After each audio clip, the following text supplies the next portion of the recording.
Bonjour, je m'appelle Jean-Marc Debonny, je suis le président du directoire de la société financière de la Nef, qui est une banque éthique française. Souvent on pose la question effectivement de ce que c'est qu'une banque éthique, à quoi ça sert, qu'est-ce qu'il y a de nouveau là-dessus. Et j'ai tendance à répondre par une autre question. Vous savez que communément, ce que l'on dit de l'argent, c'est que c'est l'argent qui gouverne le monde. Très bien, je crois que c'est accepté par tout le monde.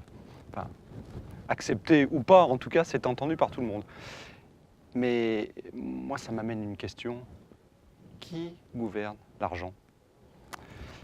C'est ça la finance éthique, c'est ça la banque éthique, c'est d'éclairer cette question, d'essayer d'amener une réponse à cette question, puisqu'effectivement, il y a clairement un problème démocratique. Ce pouvoir qu'est l'argent, qui est donné par les déposants, les épargnants, vous, moi, à une banque, comment est-ce que ce pouvoir est utilisé? Personne ne le sait, personne ne rend de compte là-dessus, personne ne vote non plus, et ça commence effectivement à poser de graves problèmes. C'est certainement le dernier sujet d'absence de démocratie, et pourtant, si on dit que l'argent gouverne le monde, alors ça veut dire que le monde n'est pas gouverné de façon démocratique, et ça commence à devenir préoccupant pour ceux qui sont, comme moi, amoureux de la démocratie. Donc la finance éthique, c'est d'essayer d'amener une réponse à ça par de la transparence. Permettre à tout un chacun de connaître ce qui est fait de son argent, d'abord d'en décider lorsqu'il épargne auprès de la banque. Il va pouvoir dire, voilà, je souhaite que mon argent serve à cela, parce que c'est conforme à ma propre éthique.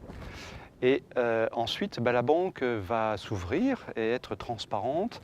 Elle va donner l'intégralité, publier l'intégralité des crédits, des investissements qu'elle a réalisés grâce à cet argent.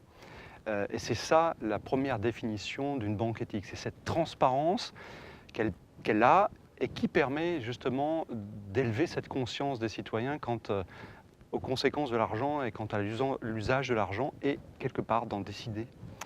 Alors qu'aujourd'hui, cette décision est totalement accaparée par la banque. Cette épargne qui est mise dans des banques par des citoyens, sa propriété en est quelque part un peu confisquée, ça devient la propriété privée de la banque. Et c'est quand même assez grave de considérer cet argent qui est en fait un bien commun, mis à disposition de la banque comme un bien privé de la banque. D'ailleurs, dans les médias, vous entendez régulièrement, on a besoin de l'argent des banques pour financer ça. Ce n'est pas l'argent des banques, c'est votre argent, c'est le mien. Donc, est-ce vraiment aux banques d'en décider seules?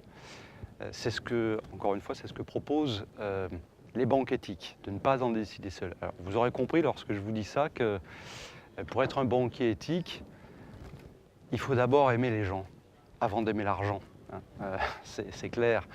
Ça veut dire s'intéresser aux gens, à ce qu'ils font, ce qu'ils veulent, qu'ils soient entrepreneurs ou épargnants, ce qu'ils attendent, et essayer de répondre à ces attentes le mieux possible. Donc ça veut dire les comprendre. Et pour les comprendre, effectivement, il faut être au contact des gens. C'est pour ça que je dis qu'il faut aimer les gens, pas l'argent, pour être un banquier éthique.